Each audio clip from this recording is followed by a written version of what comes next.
अस्सलाम वालेकुम बच्चों, कैसे हैं आप? ठीक ठाक हैं? अच्छा बच्चे, आपका जो नेक्स्ट बायो का जो टेस्ट है वो है चैप्टर 8 और 9 का। उसकी हम थोड़ा सा रिव्यू ले लेते हैं। अच्छा बच्चे, ये स्टार्ट वाला टॉपिक आपके सिलेबस में इंक्लूड नहीं है।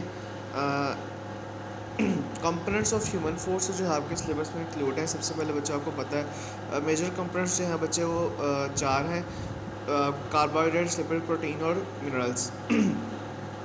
सबसे पहले बच्चे कार्बोहाइड्रेट्स हैं। कार्बोहाइड्रेट्स क्या होता है बच्चे आपको बताइए। बेसिक सोर्स ऑफ एनर्जी है, सबसे इंपॉर्टेंट एमसी को इसके अंदर आपका ये बनता है। एक दफ़ा आपको आया भी हुआ है कि what is the basic source of energy for animals. वो कौन सा है? कार्बोहाइड्रेट्स।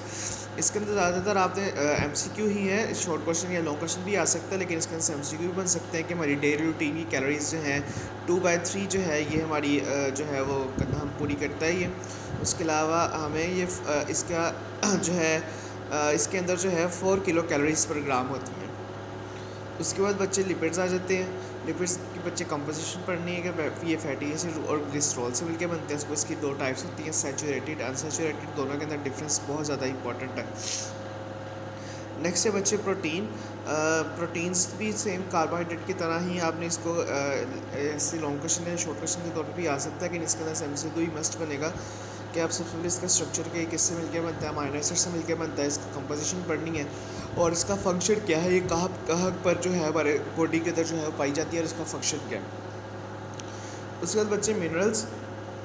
इसके अंदर बहुत इंपॉर्टेंट शॉर्ट क्वेश्चन है। मेजर और ट्रेस मिनरल्स के अंदर जो है बच्चे डिफरेंस आपने करना है।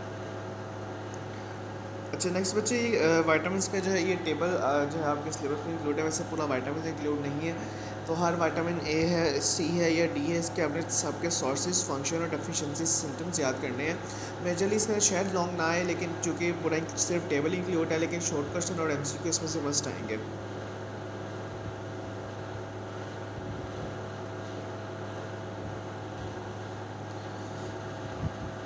अच्छा बच्चे, नेक्स्ट जो आपका टॉपिक है वो मेजर टॉपिक यहाँ से स्टार्ट हो रहा है, डाइजेशन इन ह्यूमन।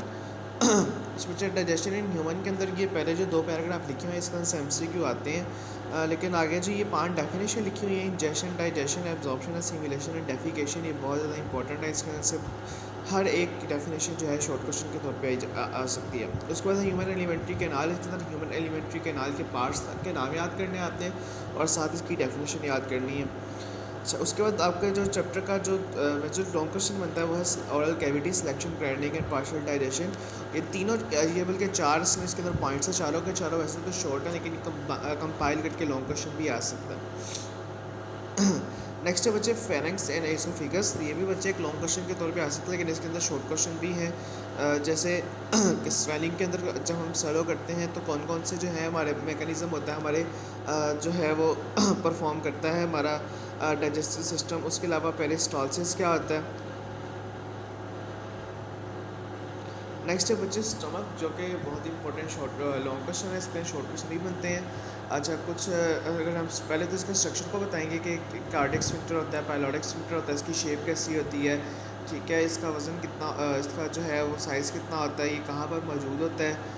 और उसके अलावा pyloric sphincter, pyloric portion, cardiac sphincter, cardiac portion क्या होता है। उसके अलावा बच्चे ये बताएंगे कि इसके अंदर जो क्या गैस्ट्रिक जूस सीरीज होता है उसकी कंपोजिशन क्या होती है। बहुत इंपॉर्टेंट शॉर्ट क्वेश्चन है। पेप्सिन जो पेप्सिनोजिन कैसे पेप्सिन में कन्वर्ट होती है, HCl का क्या रोल है, ये सारे बच्चे शॉर्ट क्वेश्चन भी हैं। अगर लॉन्ग क्वेश्चन आएंगे तो डेफिनेटली आपने लिखनी ही होंगे।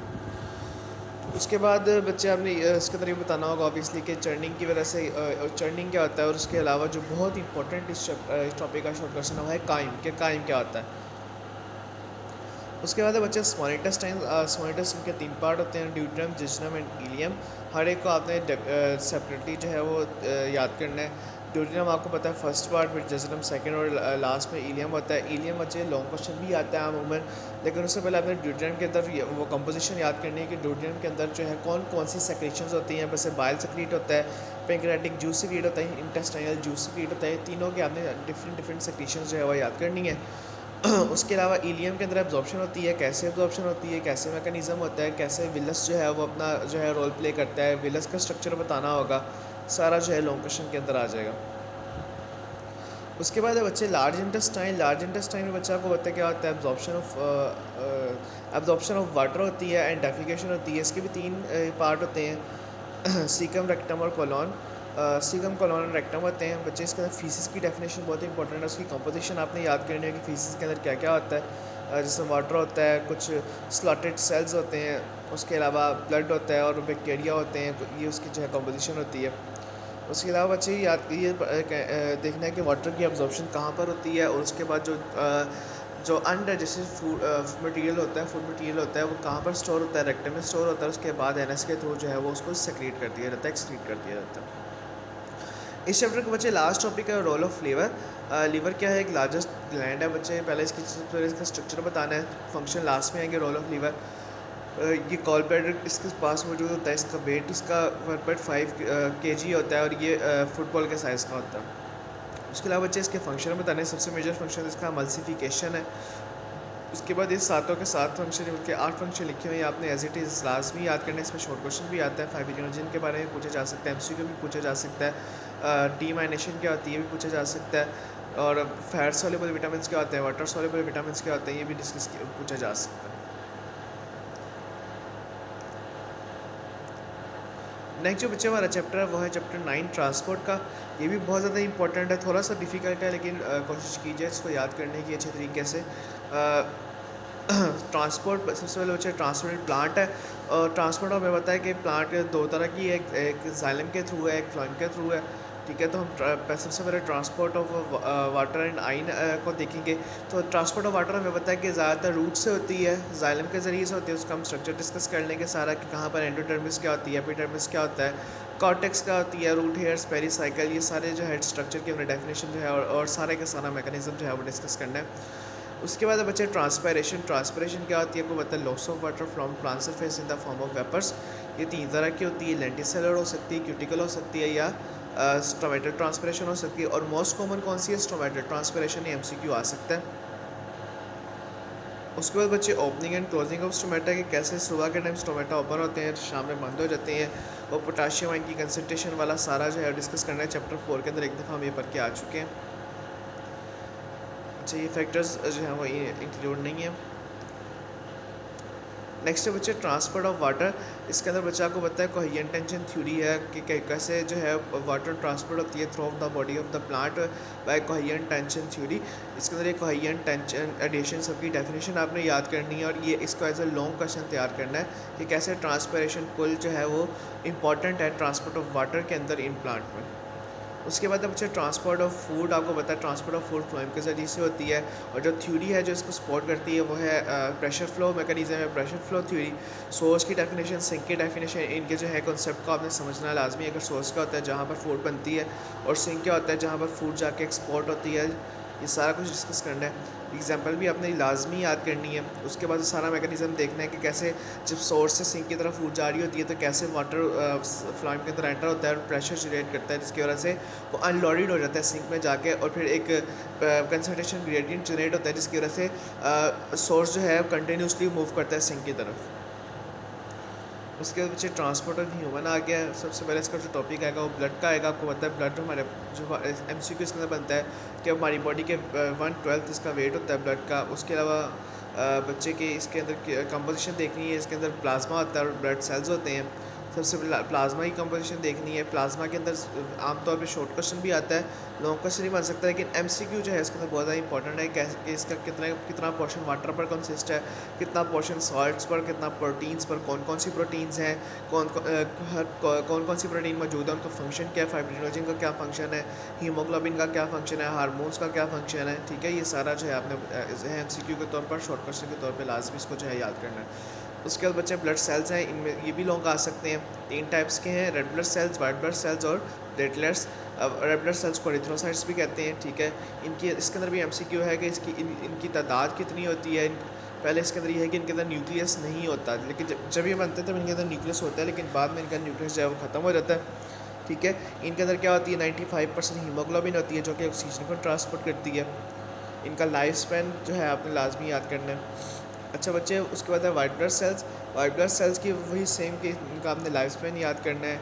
इसके अलावा इनका कलर कोई नहीं होता, इनको ल्यूकोसाइट्स कहते हैं। इनकी तादाद कितनी होती है, इनकी 2 टाइप्स होते हैं, ग्रेनुलोसाइट, एक ग्रेनुलोसाइट। हर एक टाइप की डिफरेंट जो सब टाइप्स हैं उनके हमने फंक्शन लाजमी याद करने हैं। उसके बाद बच्चे प्लेटलेट्स। प्लेटलेट्स क्या है कि ये पार्ट्स होते हैं मेगाकैरियोसाइट्स के, लार्ज सेल्स के ये पार्ट्स होते हैं छोटे छोटे, ठीक है। ये सेल्स नहीं होते लेकिन जो है ये उनके छोटे छोटे जो है टूटे हुए हिस्से होते हैं। इनकी तादाद मिकदार आपने याद करनी है, इसके अलावा इनका फंक्शन याद करना है, कैसे फाइब्रोइन जिनके मदद से ये जो है ब्लड क्लॉटिंग में मदद करते हैं।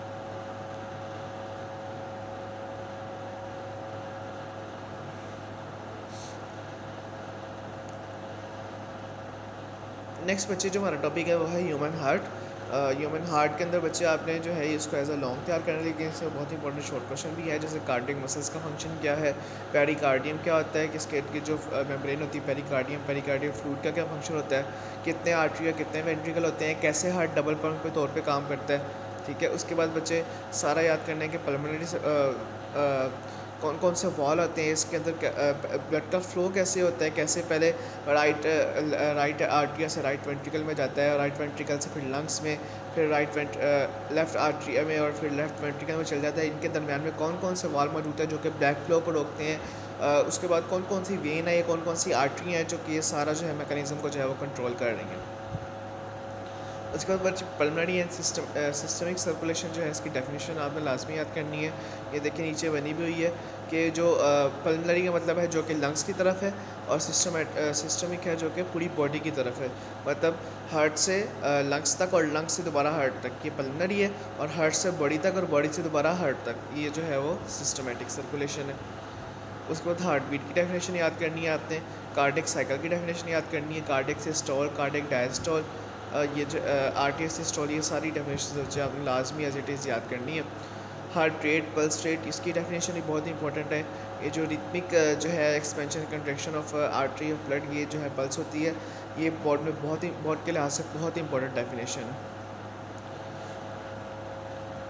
उसके बाद बच्चे ब्लड वेसल्स का जो है ये टेबल आपने याद करना है, ये कौन कौन सी ब्लड वेसल्स होती हैं, उनका फंक्शन क्या होता है, उनकी थिकनेस और मसल, और उनके अंदर कौन कौन से जो है मसल्स उनके अंदर होते हैं, कितने उनके अंदर किसके अंदर वॉल होते हैं, किसके अंदर नहीं होते, ठीक है, किसके अंदर थिक मसल होते हैं, किसी के अंदर थिन मसल होते हैं, आर्टरी वेन कैपिलरीज के लिहाज से।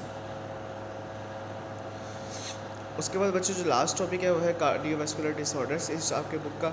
अच्छा बच्चे इसके अंदर जो है दो जो है हमारे बड़ी डिजीज़ हैं, एक है थीरोस्क्लेरोसिस एंड आर्टेरियोस्क्लेरोसिस, और दूसरी है बच्चे मायोकार्डियल इन्फ्रैक्शन। थीरोस्क्लेरोसिस एंड आर्टेरियोस्क्लेरोसिस क्या है, ये आर्टरीज की डिजीज़ हैं। और उसके अलावा जो है इसके अंदर आपने वो थ्रोम्बस एम्बोलस की डेफिनेशन लाजमी याद करनी है। प्लेग क्या होता है, थ्रोम्बस क्या होता है, एम्बोलस क्या होता है, जो मतलब कोलेस्ट्रॉल की वजह से जो डिपॉजिट्स हो जाते हैं वो प्लेग कहते हैं, ठीक है। उसके बाद जो अगर वो वहीं पर रहें तो थ्रोम्बस है, और अगर वो फ्लोट करके दूसरी आर्टरीज को डैमेज करें तो वो एम्बोलस हो जाते हैं। उसके बाद बच्चे लास्ट टॉपिक है बच्चे मायोकार्डियल इन्फ्रैक्शन।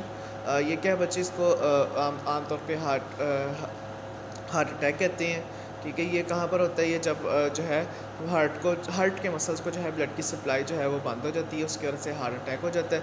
ये कब होता है, ऑब्वियसली जब कोई थ्रोम्बस या एम्बोलस बना होगा, तो ब्लड को हार्ट को सप्लाई मिलना कम हो जाएगी, जिसकी वजह से जो है ये भी हार्ट अटैक हो सकता है।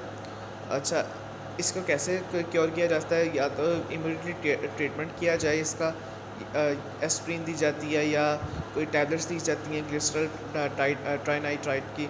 उसके अलावा या इसकी बाईपास सर्जरी भी जो है वो की जाती है।